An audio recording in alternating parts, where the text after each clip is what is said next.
Ngayon ang pag-uusapan natin guys, yung itong ano ni Libayan, itong channel ni Libayan. Papakita ko sa inyo kung bakit walang kwenta ang channel ni Libayan. Bukod dun sa content ni Ma'am Ecclesiastico. Nag-content din si Ma'am Ecclesiastico patungkol dito. Sinasabi niya na wala ring kwenta ang channel ni Libayan. Dadagdagan lang natin yan. Alam naman natin na walang kwenta ang channel ni Libayan at ito po ay iskaman. Tandaan nyo, i-compare nyo ang channel ni Raffy Tulfo sa channel ni Libayan. Sa channel ni Raffy Tulfo, mayroong tulungan. Sa channel ni Libayan, mayroong iskaman. Asa na ang dignidad? Wala. Pinababayaan na lang niya. Pinababayaan na lang niya na, okay lang, kumita naman tayo eh. Ganun ba, Libayan? Sapat na ba na kumita ka kapalit ng iyong dignidad? Hindi magandang idea yan, kaibigan. Bago tayo magpunta ron sa channel ni Ma'am Ecclesiastico, may ipaparinig muna ako sa inyo ha. Pakinggan ninyo ito. Huwag lang yung epekto nito sa bulsa nyo. Ang hindi ko maintindihan dito sa mga content creators. Sabi niya, ang hindi ko maintindihan. Kailan ka ba naman nakaintindi? Mahina ang pang-intindi mo, Libayan. Kaya wag mo nang hindi ko maintindihan. Talagang hindi ka makaintindi. Hanggang. Ang hindi ko maintindihan dito sa mga content creators, mga kabatas natin, tsaka sa mga influencers. Ang hindi ko maintindihan, yung greed na meron sila. Greed. Yun ang nabiyayaan kayo ng... Yun ang hindi maintindihan ni Libayan, yung greed. Nagtataka nga rin ako sa iyo, Libayan, bakit hindi mo rin maintindihan yung greed? Ano ba yung greed? Kaswapangan. Nakatikim kayo ng pera, ang feeling ninyo, ano na kayo? Entitled na kayo. Entitled na kayo manira dahil sa pera. Ganun ba? Libayan, pakinggan natin ha, pakinggan natin.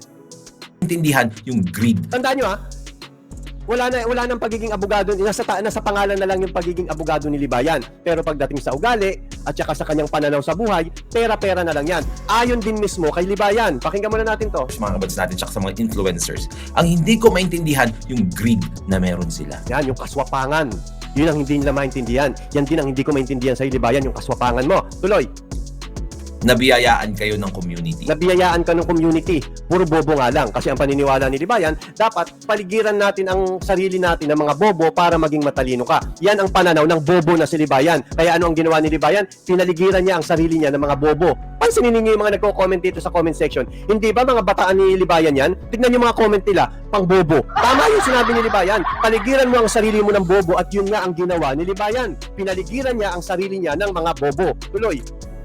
Nabiyayaan kayo ng platform. Yan, nabiyayaan ka ng community, Libayan. Nabiyayaan ka ng platform. Tuloy. Nabiyayaan kayo ng tiwala ng mga tao. Yan, nabiyayaan ka ng tiwala. Ano ang nangyari sa tiwala? Di ba nagtuturo si Libayan kung paano kayo hindi masampahan ng cyber libel? So anong nangyari sa mga tinuruan mo? Ayun, may kaso. Tapos gagamitin nyo lang yan sa pamimera sa mga tao. Yan. Tapos, yung platform ninyo, yung mga naniniwala sa inyo, gagamitin nyo lang yan sa pamimera sa mga tao. Familiar, Libayan ah. Kumusta na si Sendong, ang ulupong na scammer? Asan yung vlogger mo na ulupong? Ha? In-scam ako eh. Libayan, ilabas mo yung vlogger mo. In-scam ako. Dito, sinasabi niya na pera-pera talaga. Hindi ba ikaw ang unang-unang nag-announce na yung pag-YouTube mo ay pera-pera lang? Hindi ba sa'yo galing yon, Libayan? So ba't parang ngayon nagpapahid ka na ng tae sa ibang mga vlogger? Ba't parang pinalalabas mo na yung ibang vlogger ang pera-pera, pero ikaw self-confess pera-pera ka? Kung paano naging self-confess si Bantot na scammer, ikaw naman self-confess na mukhang pera.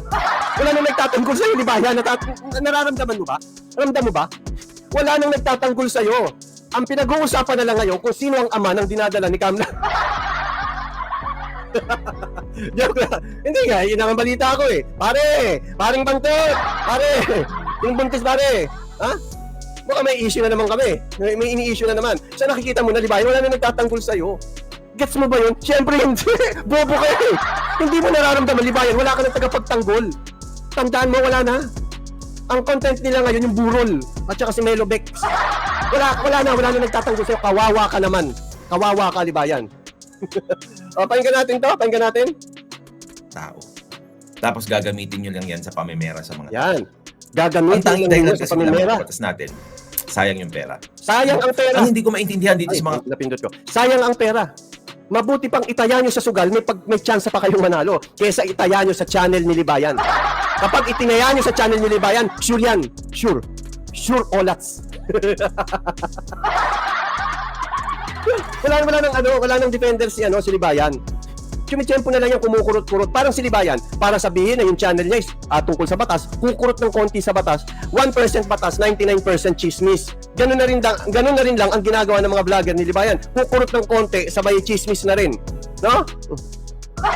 Pare, ninong ka pare, ninong ka. Ano yan? Pinagsasabihan niya ang sarili niya? Yes. Tama ka, pinagsasabihan niya ang sarili niya. Content creators, mga kabads natin, tsaka sa mga influencers, ang hindi ko maintindihan yung greed na meron sila. Yan, ang di ko maintindihan yung greed na meron Nabiyayaan sila. kayo ng community. May community ka, mga bobo nga lang. Kasi sa kanya rin ang galing eh. Paligiran mo ang sarili mo ng mga bobo. E di yung community niya, mga bobo, tuloy. Nabiyayaan kayo ng platform. Nabiyayaan kayo ng tiwala ng mga tao. Tapos gagamitin nyo lang yan sa pamemera sa mga tao. Huwag kayong mamemera. Ang tanging dahilan kasi, Huwag kang mamemera yung channel mo, di ba yan? Hindi ikaw personal ha. Sa bagay, sino ba nasa likod ng channel? Hindi ko alam. Kaya bahala na yung mga nanonood dito sa akin. Sino ang Tandaan nyo guys, yung batas natin, platform yon. May kuhaan ng pera doon at may pang-i-scam doon. Alamin nyo kung sino ang nasa likod ng pang-i-scam ng batas natin. Alamin nyo. Dahil hanggang ngayon, sa oras na ito, ang batas natin channel nang i-scam pa rin. Hanggat hindi natatanggal yung membership o hanggat hindi niya binibigay yung kanyang pangako nang i-scam pa rin. Tingnan nyo guys, may pakikita ako sa inyo. Oh. Ipapakita ko sa inyo kung ano ang scammer na channel. Oh, ito.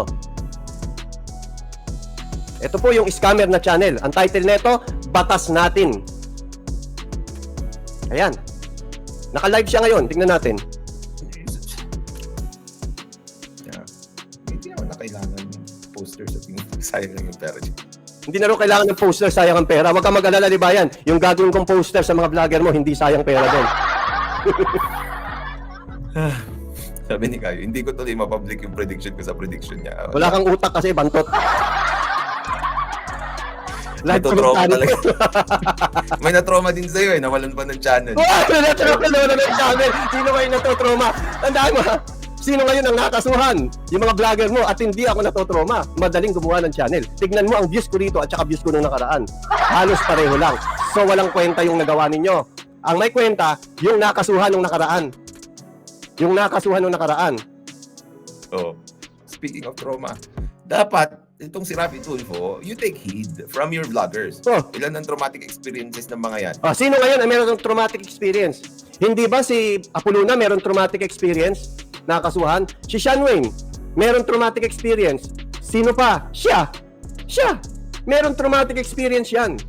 Ngayon, sino pa? Yung nakasuhan, yung tatlo. Sino yung tatlo? O ngayon, hindi nila alam kung sino ngayon yung tatlo. Yung isa, kilala na niya yung sarili niya. Nahanap na niya yung sarili niya. Balita ko, pupunta sa Patchilam. Lolo Smag, suicidal daw. Yan yung mga traumatic experience. Ngayon dito sila kasi, nagpapanggap sila na hindi sila apektado. Nagpapanggap sila na hindi sila kasama doon sa traumatic experience. Ako, traumatic experience? Ha? Nasa itsura ba? Nasa itsura ko ba? Ang traumatic experience, yung mga naloko dyan sa Batas Natin channel. Tandaan ninyo, hanggang sa oras na ito, ang channel na nakikita ninyo dito sa aking screen, scam channel po yan. Nang i-scam yan. Sino ngayon ang traumatic sa atin? Wala kang karapatan mag-criticize dahil yan channel mo ay nang i-scam. Diyan, may abulo yan. Dito, walang abulo yan. Diyan, may membership. Dito, walang membership. Wow! Sino kayo na mukhang pera, di ba yan? Mukhang sarili mo yata yung tinutukoy mo. Ha? Tuloy, pakinggan natin ulit ito. Pakinggan natin. Sa bulsa nyo. Pakinggan. Ang hindi ko maintindihan dito sa mga content creators, mga kabads natin, tsaka sa mga influencers, Content creator ba si Libayan? Yes, content creator si Libayan. ang hindi ko maintindihan yung greed na meron sila. Ang hindi ko maintindihan yung Libayan, yung greed na nasa'yo. Yun ang hindi ko maintindihan, yung greed. Nabiyayaan kayo ng community. Nabiyayaan ka ng mga bobong community. Nabiyayaan kayo ng platform. Nabiyayaan kayo ng tiwala ng mga tao. Tapos gagamitin nyo lang yan sa pamemera sa mga tao. Yan, gagamitin nyo lang yan sa pamimera sa mga tao. May ipapakita ako sa inyo guys ha. May isa pa ako ipapakita sa inyo. Pakita ko muna ito. May ipapakita ako sa inyong channel. Attorney Rani Randolph Libayan. Ayan. Ang channel na ito ay Attorney Rani Randolph Libayan. Ngayon, ako po ay nag-member. So nakikita ninyo, mayroong membership dito. Ayan o, nakikita nyo. Pakita ko. Ayan, nakikita nyo. Click natin. Walang laman. Members only live chat. Meron ngayon dito. Ngayon, aabangan natin. Aabangan natin tong members only live chat. Kung walang members only live chat dito, ang masasabi ko, yung Attorney Rani Randolph B. Libayan ay isang scammer. Pero sa ngayon, hindi pa. Pero, pag nag-expire ng membership ko rito at wala ako nakita, dahil gusto ko kasi magtanong sa kanya eh. Magtatanong ako tungkol sa batas. Tungkol doon sa mga dinidiscuss yung batas, doon namin pag-uusapan, di naman kami mag-aaway. From the bottom of my broken heart, yun ang aking intensyon kung bakit ako nag-member dito. Huwag mo akong biguin. Attorney Rani Randolph B. Libayan. Kung yung isang channel mo ay in-scam ako, sana wag naman tayong umabot diyan sa Attorney Rani Randolph B. Libayan channel na scamin din ako. Masamang idea yan, kaibigan. Ano ang reputasyon? Magkakaalaman tayo. No, magkakaalaman tayo. So sa ngayon siguro hindi ko muna i-discuss yung isa. Napahaba tayo. Gusto ko paiksiin lang eh. No? Gusto ko paiksiin lang.